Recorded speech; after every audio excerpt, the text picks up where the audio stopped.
하나님 아버지, 오늘도 그 영광스러운 이름을 우리의 입술로 새노래로 올려드리며 시작하게 하신 하나님께 감사드리며 찬송과 영광을 올려드립니다. 오늘은 모여 예배하며 우리의 입술로 찬양하지만 우리가 또한 이전을 떠나 우리의 삶의 자리로 돌아가서는 우리 삶 자체가 하나님 앞에 올려드리는 아름다운 찬양처럼 하나님 받으실 만한 예배가 되게 하여 주옵소서.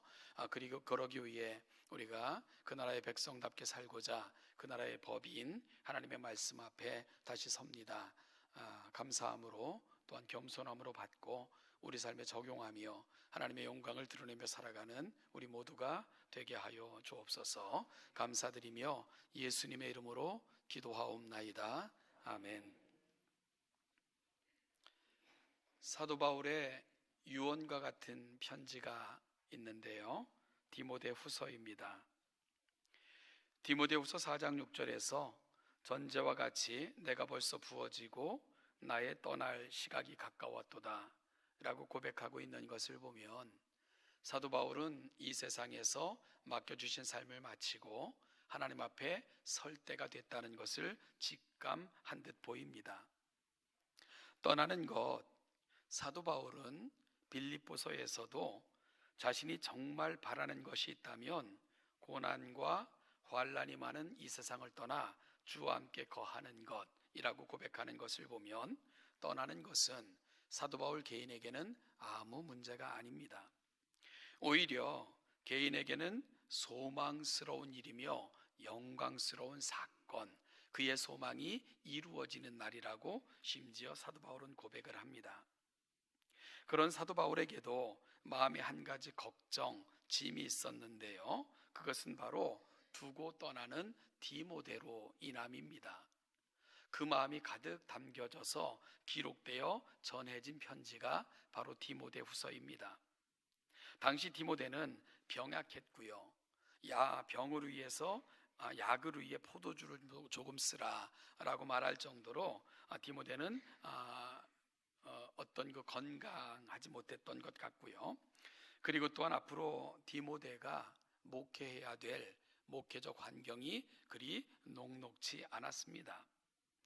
그래서 디모데후서 3장을 보면 말세에 이런 때가 이른다 하면서 거론하고 있는 시기를 보면 박해와 또한 시대가 점점 험악해져 가는 것을 보게 됩니다. 그러니 불안해하고 때론 두려워할 수도 있는 디모데, 그런 디모데를 두고 떠나는 것이 사도 바울 마음의 한켠 짐이었습니다. 그래서 이런 디모데를 위로하고 격려하기 위해 써서 보낸 편지가 디모데 후서가 되는 거죠. 성경 중에서도 가장 가슴 따뜻한 성경을 들라면 그래서 저는 디모데 후서를 들 수 있지 않을까, 이런 생각을 하는 이유입니다. 사도 바울은 이런 디모데에게 두 가지를 기억할 것을 당부하고 있습니다. 첫째는 은사를 활용하라는 것입니다. 하나님께서 그를 주의 일꾼으로 종으로 부르시면서 하나님께서 그에게 이미 주신 것이 있다는 거죠. 하나님께서는 그를 단순히 일꾼으로 임명하시고 부르심에서 끝난 것이 아니고 이 일을 감당할 만한 능력을 그 안에 넣어주셨다는 것입니다. 그것이 바로 사랑과 능력과 절제하는 마음이라는 거죠. 따라서 하나님께서 너를 종으로 일꾼으로 삼으면서 주신 것은 두려워하는 마음이 아니고 사랑과 능력과 절제하는 마음이니 이를 기억하면서 활용하라 하는 것이 사도 바울의 첫 번째 권면이었습니다. 또한 두 번째로는 최고의 선생을 주셨음을 기억하라는 것이었습니다. 최고의 선생, 바로 성경입니다. 지금까지는 자신이 디모데 곁에서 이런 저런 것들을 알려주고 지시하고 가르쳤는데 이제 본인은 떠나야 됩니다. 이로 말미암아 디모데는 불안해할 수도 있었을 것이고요, 걱정하기도 했을 것입니다. 이런 디모데를 향하여 사도 바울은 자신보다 훨씬 더 좋은 스승을 하나님은 이미 주셨다는 것을 확인해 줍니다. 바로 성경입니다. 그래서 디모데전서와 후서를 계속 읽어나가면 부지런히 성경을 가까이 두고 읽고 묵상하고 배운 바를 행하고 누군가에게 끊임없이 가르쳐 또 다른 사람이 이 진리 가운데 서게 하라는 것을 사도 바울은 여러 곳에서 당부하고 부탁하고 있는 것을 읽게 됩니다. 그럴 때 성경은 교훈과 책망과 바르게 함과 의로 교육하기에 유익하여 디모데를 성숙함에 이르게 할 것이라는 것이 성경을 권하면서 사도 바울이 한 말입니다. 여러분, 성경을 가까이 두고 읽고 묵상하고 깨달으면 성경은 어떤 역할을 한다고요? 교훈과 책망과 바르게 함과 의로 교육하기에 유익합니다. 교훈은 필요한 지식을, 알아야 될 것들을 제공해 주고요. 책망은 우리의 죄를, 잘못을 알려줍니다. 성경을 펼치면 우리가 지금까지 살아왔던 삶의 방식을 교정시켜 줍니다. 그리고 또한 의로 교육함, 우리를 끊임없이 하나님의 말씀으로 훈련시키셔서 결국은 성장에 이르게 함으로 하나님의 사람으로 온전하게 하며 모든 선한 일을 행할 능력을 갖추게 성경이 도와줄 것이다. 그러니 성경을 늘 가까이 두는 삶을 살아라 라고 사도 바울은 디모데에게 권면하고 있는 거죠. 결국 떠나는 사도 바울이 선배 입장에서 후배 목회자이며 믿음의 아들이고 공동체 일원인 디모데에게 준 최고의 선물이 있다면 그것은 바로 성경이 되는 거죠. 그를 하나님의 사람으로 그리고 답게 성장할 수 있는 것, 그것은 바로 성경이야 라고 사도 바울은 말하고 있는 것이며 이것은 자기를 넘어서는 가장 훌륭하고 놀라운 스승이라고 말씀하고 있는 겁니다. 저는 오늘 사도 바울이 떠나면서 디모데에게 했던 이 부분을 오늘 함께 읽은 본문에 좀 적용해 볼까 합니다. 바로 우리가 나누고 있는 다윗의 이야기에 이 사도 바울의 권면을 적용해 보려고 합니다. 우리는 지난 시간에 사울의 집과 다윗의 집을 비교하여 다윗의 집을 점점 흥왕케 하시는 하나님의 역사와 그 이유에 대해서 살펴봤습니다. 이제 다윗은 온 이스라엘의 왕이 되었고요. 그리고 또한 오늘 본문 바로 직전에는 예루살렘을 개척하여 예루살렘 성을 수도로 삼는 그런 이야기가 기록되어져 있습니다. 예루살렘을 정복하여 수도로 정한 다윗, 그가 가장 먼저 한 일, 그것은 바로 법궤를 예루살렘으로 옮겨오는 일이었습니다. 이 소망을 안고 다윗은 법궤를 옮기려는 계획을 실행을 합니다. 여러분, 왜 법궤가 그 예루살렘에 없었는가? 엘리의 두 아들이 전쟁터에 들고 나갔다가 패한 후 법궤는 빼앗겼고요. 천신만고 끝에 이스라엘 땅으로는 들어왔지만 기럇 여아림에 오랫동안 방치되어져 있는 형편이었습니다. 사울은 영적인 것을 무가치하게 여겼고요. 하나님의 교회는 관심조차 없었습니다. 그래서 사울이 다스리던 때 법궤에 대해서는 전혀 언급이 되어져 있지 않고요. 그러나 다윗은 하나님을 지극히 사랑하였기에 하나님의 임재를 상징하는 그 도구인 법궤를 예루살렘 성에 안치하고 싶어 했던 거죠. 다윗은 영적인 것을 존귀하게 여기는 영적인 사람이었기 때문입니다. 이를 위해 다윗은 철저한 준비를 갖추게 됩니다. 다윗은 이스라엘에서 뽑은 정예 부대 3만 명을 모집을 했고요. 그리고 수레를 잘 만들어 새 수레를 만들었습니다. 당시 법궤는 아비나답의 집에 있었는데요. 그의 두 아들 우사와 아요로 하여금 그 수레를 몰게 했습니다. 아요는 수레를 끌었고요. 우사는 뒤에서 붙들고 수행하면서 법궤 이송 작전이 수행이 된 거죠. 그런데 돌발 변수가 발생을 합니다. 나곤의 이 타작마당에 이르렀을 때에 소가 갑자기 뛰면서 법궤가 넘어질까 위험을 느낀 우사가 그 하나님의 법궤를 붙들었다가 하나님의 노하심으로 죽임을 당하는 그런 사건이 발생한 것입니다. 소가 뛰자 위험하게 느꼈던 우사가 그 법궤를 지키기 위해서 손을 댄 건데 하나님이 노하셔서 그를 죽이신 거죠. 이를 보니까 다윗은 이해하기가 어려웠던 것 같습니다. 그래서 다윗은 화를 냈다라고 성경은 기록하고 있습니다.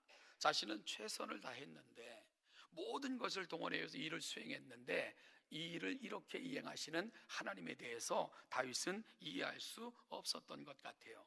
그래서 실망했고 좌절했고 분노했습니다. 그래서 그는 법궤를 계속 이송하는 작전을 포기하고요, 법궤를 가드 사람 오벳 에돔의 집으로 메어가게 했습니다. 그렇게 다시 석 달이라는 시간이 흘러가게 됩니다. 그런 와중에 다윗에게 소식이 들려오기를 법궤가 머문 오벳 에돔의 집이 법궤로 말미암아 복을 받았더라 하는 소식을 듣게 됩니다. 그러자 다윗이 깨달은 것입니다. 문제는 법궤에 있었던 것이 아니구나.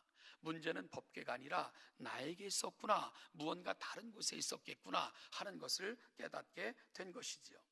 그러자 다윗은 다시 용기를 내어 법궤를 옮기기로 결심을 합니다. 그리고 성공리에 법궤를 무사히 예루살렘으로 이송할 수 있었습니다.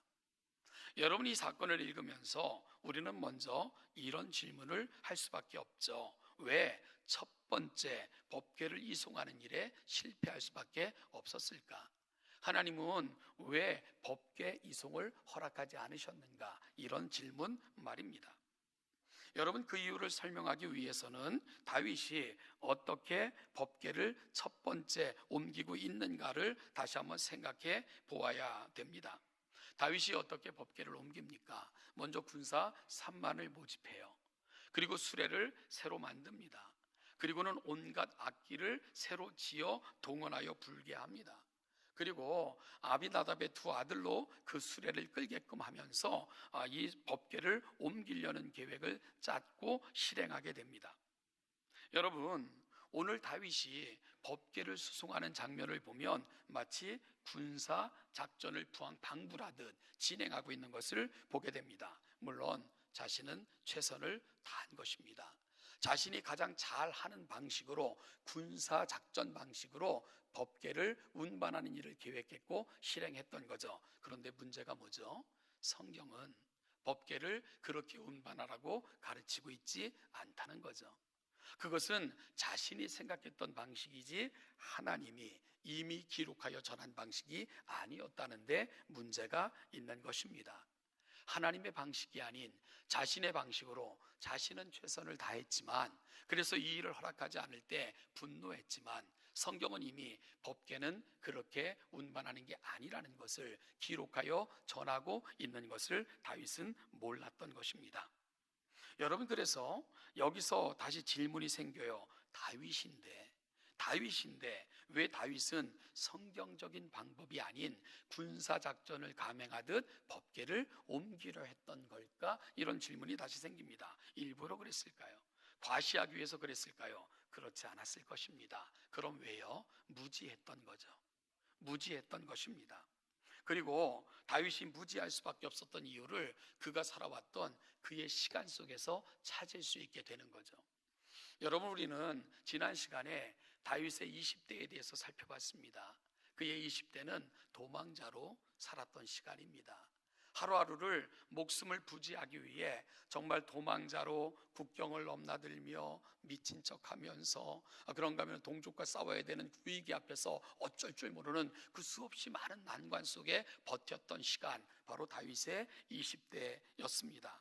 그 오랜 시간을 도망자로 살아갈 수밖에 없었죠. 그 또 많은 시간들은 전쟁의 와중에 그리 내몰렸던 시간이 다윗의 지금까지 살아왔던 20대였습니다.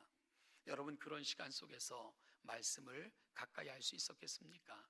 말씀을 배울 기회가 있었겠어요? 말씀을 묵상할 수 있는 여유가 있었겠습니까? 그렇게 다윗은 하나님을 의지하고 하나님을 사랑했지만 말씀에 익숙하지 않은 그런 인생으로 자랄 수밖에 없었던 것입니다. 마치 출애굽한 후 이스라엘 백성들의 모습과 같은 거죠. 여러분, 하나님께서는 갈 길 바쁜 이스라엘 백성들을 시내 광야 한가운데 불러 앉히시고는 근 1년 동안 율법을 가르치셨잖아요. 여러분, 왜 하나님께서는 갈 길 바쁜 이스라엘 백성들을 광야 한가운데 그리 앉혀놓고는 이 일을 하셔야만 됐을까요? 이스라엘 백성들은 430년간 애굽에서 생활하면서 그들의 모든 것이 철저하게 애굽화되어 있었기 때문입니다. 이걸 잘 보여주는 사건이 바로 금송아지 사건이잖아요. 모세가 하나님의 율법을 받으러 산에 올라가서 내려오는 시간이 길어지자 백성들은 동요하기 시작을 합니다. 불안해하기 시작을 해요. 그래서 아론을 꼬드겨서 우리를 애굽에서 인도하여 또한 인도할 신을 만들어 달라. 그래서 아론은 그들의 말을 듣고는 금송아지를 만들게 되잖아요. 그리고 금송아지에다가 여호와라는 이름을 붙여놓고는 음란하도 춤추며 예배했다라고 성경은 기록하고 있습니다. 그들이 부른 이름이 여호와예요. 그리고 그들은 하나님께 예배한다고 생각하며 그 일을 한 거예요. 그런데 그들이 지금 하고 있는 모든 일은 애굽에서 다 보고 배웠고 익숙했던 것을 그저 하나님이라는 이름만 붙여놓고 똑같이 하고 있었던 건 바로 산 아래 아론과 백성들이 했던 일입니다. 여러분, 그들은 이름만, 무늬만 하나님을 섬기는 백성들이었지 철저하게 이방화되어 있었고 애굽화되어 있었던 것입니다. 이것을 바꾸어 내셔야만 됐는데 그걸 바꾸기까지 무려 이후 40년이 걸렸던 것입니다. 다윗이 그랬어요. 그의 도망자로 살았던 시간은 그를 철저하게 어찌 보면 세상 방식에 익숙한, 아니면 살기 위해 몸부림쳐야 되는 그런 사람으로 만들어 놓았던 것입니다. 그가 비록 하나님을 의지하고 하나님과 동행하며 하나님의 생각을 붙들려고 노력했던 세월인 것은 부정할 수 없지만 그의 삶의 많은 부분들은 이미 세속화의 그 경랑을 견뎌내지 못했던 시간이었던 것을 우리는 알 수 있게 되는 겁니다. 마치 이스라엘 백성들이 하나님을 섬긴다고 했고요, 하나님의 자녀라고 주장은 했지만 그들의 삶의 방식은 철저하게 애굽화되어 있었던 것과 별반 다르지 않았던 것입니다. 여러분, 다윗은 법궤가 문제가 아니라 다른 데 문제가 있다는 것을 깨닫기 시작하면서 아마 다시 말씀을 붙들었던 것 같습니다. 다시 말씀을 읽고 듣고 연구했던 것 같아요. 그리고는 하나님의 방법이 무엇인가를 깨달았던 것 같습니다. 그래서 그는 법궤 수송 작전을 다시 시작을 합니다. 옮기기 시작하고 6 발자국을 옮긴 후에야 하나님께서 이 일을 기뻐하시는구나, 다윗은 확신할 수 있게 됐고요. 그래서 6 발자국을 옮기고 나서야 제사를 드리고 이어 기뻐 뛰며 춤추며 이 일을 수행하게 되는 거죠. 여러분, 여전히 두려움이 남아 있었지만 그 두려움을 넘어 하나님의 방법대로 실행할 때 하나님이 이 일을 받으시는구나 라고 확신이 들자 다윗은 매우 기뻐 뛰며 이 일을 수행했고, 하나님은 그 일을 허락하셨고 이 일은 다윗과 모든 이스라엘 백성들에게 큰 기쁨이 될 수 있었습니다. 다윗이 아름다운 것, 그것은 그의 행위가 완전했기 때문 아닙니다. 그가 실수가 없는 인생이었기 때문은 더더욱 아닙니다. 모든 면에 온전한 인생이었기 때문도 아닙니다. 그도 우리와 같이 실수 많았고요, 죄 앞에 노출되기도 했고 죄를 범하기도 했고 실수하기도 했고 교만해지기도 했습니다. 그런데 다윗이 하나님의 사랑을 받을 수 있었던 건 그는 성경을 통해 교훈을 받았고요, 성경을 통해서 책망받았고 성경을 통해서 바르게 함을 받았고 성경을 통해서 의로 교육받을 줄 알았던 그런 인물이었기 때문입니다. 그래서 그는 점차 하나님의 사람으로 성장해 갈 수 있었던 것입니다. 제가 과거에 부목사로 교회를 섬길 때 그 섬겼던 교회에서 교사들을 대상으로 성경 시험을 제가 치른 적이 있어요. 그러니까 성경 시험을, 그러니까 교사 교육 전에 성경 시험을 한번 치르겠다 해가지고 문제를 내서 성경 시험을 한번 치렀죠. 그리고 답을 불러주고 내가 채점하면 창피하니까 가짜 채점하세요. 그리고 채점을 시키고 자, 지금부터 점검하겠습니다. 물었어요. 100점? 아무도 없었어요. 90점 이상? 아무도 없었어요. 80점 이상? 아무도 없었어요. 70점 이상? 2명인가 3명 정도. 기대했던 사람들조차도 전혀 성경 점수가 안 나왔어요. 마치 소돔과 고모라를 위해 하나님 50명, 45명, 40명, 30명 하는 기대를 갖고 쳐다봤지만 형편없는 성경 점수들을 갖고 있는 교사들을 봤던 적이 있습니다. 그래서 알았죠. 야, 이게 교회 다니신 지 얼마나 되었어요? 이 질문이 별로 의미가 없구나. 그래도 교사 정도 되려면 1, 2년 가지고 1, 2년 신앙생활 했다고 교사 자원할 용기가 있겠습니까? 그래도 몇 년 이상 다니고 내가 그래도 말씀에 대해서 좀 알고 말씀에 대해서 그래도 가치를 알기에 교사로 지원하시지 않겠어요? 그런 분들에게 시험을 봤는데도 참 기대하지 않았던 점수가 나왔죠. 굉장히 당혹스러운 그런 순간이었습니다. 여러분, 그래서 교회 다니신 지 얼마나 되셨어요? 사실 이 질문 자체가 틀린 겁니다. 아니, 우리가 교회인데 무슨 교회를 다닙니까? 그러니까 오히려 예수 믿은 지 얼마나 되셨어요? 라거나 신앙생활 하신 지는 얼마나 되셨습니까? 하는 게 조금은 나은 질문이지, 교회 다니십니까? 이거 잘못된 말이죠. 교회 다니신 지 얼마나 됐다는 건 더 잘못된 거죠. 그래서 이 질문이 더 중요한 것 같다는 생각을 그때 했죠. 하나님을 얼마나 아십니까? 하나님의 말씀을 얼마나 사랑하며 그 하나님의 말씀을 얼마나 이해하고 계세요? 하는 것이 훨씬 더 중요한 질문이라는 것을 깨닫게 됐죠. 왜냐하면 아는 것만큼 보이고 아는 것만큼 행하기 때문입니다.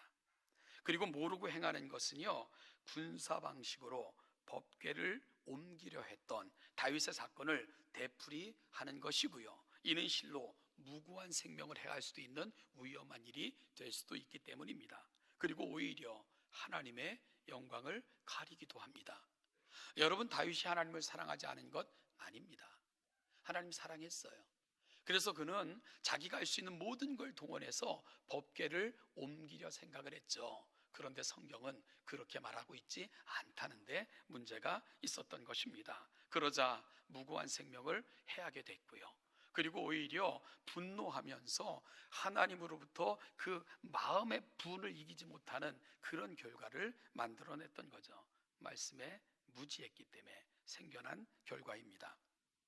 헤르만 바빙크라는 신학자는 성경을 가리켜 하나님의 말씀은 이 성경은 하나님의 말씀의 성육신이라고 표현을 했습니다. 하나님께서 우리의 언어로, 우리의 이야기로 당신을 보여주신 놀라운 사건, 그것을 기록하고 있는 책이 성경이라는 겁니다. 여러분, 하나님께서 왜 언어로 성육신하셔서 우리의 언어로, 우리의 이야기로 그분을 우리에게 보여주셨을까요? 하나님을 알라고, 깨달으라고, 그리고 은혜 가운데 살라고, 그 말씀 가운데 거하라고 그리 하신 것 아니겠습니까? 따라서 성경은 곧 하나님을 만나는 통로이며 하나님을 발견하는 유일한 방법입니다. 사랑하는 여러분, 이 최고의 선물을 활용하며 사시는 우리 동천의 모든 성도들 되시기를 축복합니다. 하나님의 말씀을 펼치십시오. 그러면 우리를 향한 구원, 우리의 구원을 위한, 그리고 우리를 향하신 하나님의 거룩한 방법과 계획을 비로소 들을 수 있게 되실 것입니다. 이것이 바로 성경의 한 측면인 교훈입니다. 성경을 펼치면 때론 우리의 잘못과 죄를 보여주시는 성령님을 만나게 될 것입니다. 여러분, 그럴 때 마음이 아파도 그 말씀 앞에 내 죄를 회개하고, 그리고 그 말씀 앞에 침상이 뜰 정도로 눈물을 흘리며 회개했던 다윗처럼 그 말씀 앞에 우리 삶을 공개하시는 것입니다. 그럴 때 영혼의 정결함을 받게 될 것입니다. 말씀을 펼치면 때로는 우리 삶을 아주 세밀하게 다듬어 가시는 성령님의 음성을 마주하게 될 것입니다. 과거에 제가 세미나에 한번 참석한 적이 있었는데요, 미래교회 컨설팅에 관한 세미나였습니다.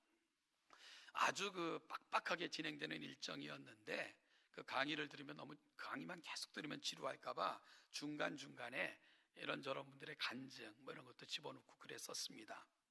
대전에서 목회하는 어느 목사님께서 간증 시간을 맡아서 간증을 하셨어요. 교회를 개척했는데 아무리 몸부림쳐도 교회는 성장하지 않았고요. 그러다 보니까 마음에는 원망만 쌓이고, 그리고 성장하는 교회를 보면 괜히 샘나고 시기심이 나고 마음이 너무너무 불편해지더래요. 그러니까 마음의 평안도 없어지고 분노만 잃고 그런 시간들이 찾아오더랍니다. 기도도 잘 안 되고요. 그러다가 목사니까 설교도 해야 되죠. 어쨌든 그래서 이렇게 말씀을 펼치다가 예수님께서 제자들을 파송하시면서 당부하신 말씀 앞에 자기는 고꾸라졌다, 이런 고백을 해요. 무슨 말씀을 주셨냐면 너희가 거저 받았으니 거저 주어라. 자기를 돌아봤다는 거죠. 목사로 헌신하고자 하나님 앞에 서원했을 때 주시는 은혜가 너무 놀라워서 내가 받은 모든 것이 하나님의 은혜인 줄 알아. 하나님, 이 모든 것을 내가 이제는 누군가 정말 예수 그리스도를 위해 나는 아무도 아닌 것처럼 그렇게 베풀며 살겠습니다 고백하며 이 길에 들어섰는데 조금 잘 안 된다고, 조금 힘들다고 불평하고 원망하고 한탄하고 시기하는 자신을 보니까 너무너무 부끄럽대요. 어느덧 자신은 성공주의, 성취주의에 목마른 사람이 정말 너무나도 세속화되어 있는 자신을 보았다 고백을 했습니다. 그래서 크게 회개하고, 그리고 나서 그 다음부터는 기도를 바꾸었대요. 교회는 작았기 때문에 교회를 위해 기도하고 자신의 성도들을 한 사람 한 사람 이름 불러가며 기도해도 오랜 시간이 걸리지 않았기에 그때부터는요, 그 지역에서 펴낸 교회 편람이 있었대는데 그 교회 편람은 그 지역 교회와 목회자 주소가 다 소개되어 있는 그런 편람이었는데 결심하기를 내가 이 편람에 있는 하루 교회를 위해서 하루에 한 장씩 기도하겠다라고 생각을 했대요. 그래서 하루에 한 장씩이면 2페이지가 되겠죠. 2페이지에 들어있는 교회 이름을 불러가며 기도하기 시작을 했대요. 가보지도 않은 교회, 만나보지도 못한 목사님이지만 하나님께서 세우신 교회이고 하나님께서 세우신 주의 종들이 오니 이 교회를 통해 영광 받으시고 이 교회가 문제가 있다면 하나님 해결해 주심으로 하나님 영광 받으십시오 하면서 그 교회의 주소를 보면서 어느 지역에 속해 있던 걸 확인하고 기도하고 그런 시간들을 계속 가졌대요. 여러분, 그런데 놀라운 은혜가 자신에게 임하면 먼저 마음이 평안해지는 거예요. 기쁨이 다시 돌아오더래요. 그리고 또한 내가 부름받음에 대해서 다시금 감사가 넘쳐나기 시작을 하더래요. 많은 그 간증의 부분들은 다 말씀드릴 수 없지만, 그러면서 하나님께서는 놀라운 은혜를 주셔서 지금 아주 행복하게 건강한 교회로 목회하고 있습니다. 그런 고백으로 그의 간증을 마무리하셨습니다. 사랑하는 여러분, 성경은요 우리를 교정시켜줘요. 그게 바르게 함의 측면입니다. 잘못 붙들고 살았던 것들, 잘못 알고 있으면서도 그것이 맞다고 착각했던 것들, 어느새 내가 살아가는 세상에 너무 익숙해져서 맞다고 생각하며 그저 붙들고 살아가는 무의미한 것들, 그것들을 세밀하게 보여주는 역할을 성경이 한다는 것입니다. 그래서 나는 맞다고 생각을 하지만 성경은 그건 그렇게 하는 게 아니다 라고 말씀하시기도 하고요. 나는 너무 익숙해서 당연한 듯 붙들고 살아가는 것, 하나님의 말씀에 비추어 보면 하나님은 그걸 원하시지 않는데 라고 성경은 우리에게 말을 건다는 거죠. 여러분, 그래서 성경을 펼치면 하나님과의 대화가 시작이 되는 겁니다. 내가 세상을 사는 시간이 많다 보니까 어느덧 세상에 함몰되어졌고 세상의 방식을 쫓아가는데 내가 너무 조급해졌고 그것이 맞는 것처럼 착각하며 살아왔던 것들, 성경을 펼쳐야 보이는 거죠. 성경을 펼쳐야 내가 어디에 서 있는가를 알게 되는 거죠. 그럴 때 성경이 말씀하실 때 고치는 것입니다. 이것이 바로 바르게 함, 성경이 갖고 있는 또 한 측면입니다. 그리고 그렇게 하나님의 말씀을 가까이 하여 펼치고 읽고 듣기를 반복하다 보면 어느새 우리는 하나님의 사람으로 조금씩 자라가게 되는 거죠. 이것이 바로 의로 교육하기에 유익한 성경의 측면입니다. 사랑하는 동천교회 성도 여러분, 다윗이요, 그 오랜 세월 동안을 도망자로 살다 보니까 하나님을 사랑한다 말했지만, 하나님을 의지한다 말했지만 하나님의 방법을 모를 때 많았고요, 하나님을 향해 열심을 낸다 했지만 하나님이 원하시지 않는 방법들로 행한 것도 많았습니다. 그럴 때마다 그는 말씀 앞에 엎드렸습니다. 말씀을 통해 자신을 살폈습니다. 아니라 말씀하시면 바꿨고요, 지적하시면 회개했고, 그렇게 하나님의 사람으로 한 걸음 한 걸음 나아가기를 소망했던 인생, 바로 우리가 만나는 다윗입니다. 사랑하는 여러분, 이 가을 풍성한 결실이 있는 계절, 우리 신앙에도 이 아름다운 결실이 하나님의 말씀을 다시 펼칠 때 우리에게 찾아오고, 그렇게 우리도 조금 더 성숙된 모습으로 하나님 앞에 한 걸음 한 걸음 나아가다가 주님 다 만나시는 저와 여러분 되시기를 주님의 이름으로 축복합니다. 기도하겠습니다. 하나님 아버지, 이 아침도 우리에게 주신 한 주를 시작하며 먼저 말씀 앞에 우리 자신을 세웁니다. 하나님 아버지, 때로는 너무 정신없이 살기도 하고요, 너무 분주하게 살기도 하고, 내 속에 갇혀서 너무 분노하며 살아가는 것, 성공주의 성취주의에 물들다 보니까 조급하여 마음의 평안을 잃고 살아가는 것이 어느덧 우리의 모습이 되어 있는지 돌아볼 때마다 하나님 앞에 고백하지 않을 수가 없습니다. 하나님 아버지, 결심하지만 넘어질 때 많고요, 또다시 다짐하지만 잊고 살 때가 너무 많은 우리입니다. 다시 그 말씀을 펼칠 수 있게 아버지 우리의 마음을 주관하여 주시고, 그 말씀을 펼칠 때 받는 교훈을 붙들고 우리의 죄를 지적하실 때 하나님 앞에 돌아설 수 있는 용기, 내가 아니라고 말씀하시는 그 말씀 앞에 바꿀 수 있는 용기를 주사 이 한 주간 조금 더 하나님의 사람으로 만들어져가는 귀한 한 주가 되게 하여 주시옵소서. 감사드리며 예수님의 이름으로 기도하옵나이다. 아멘.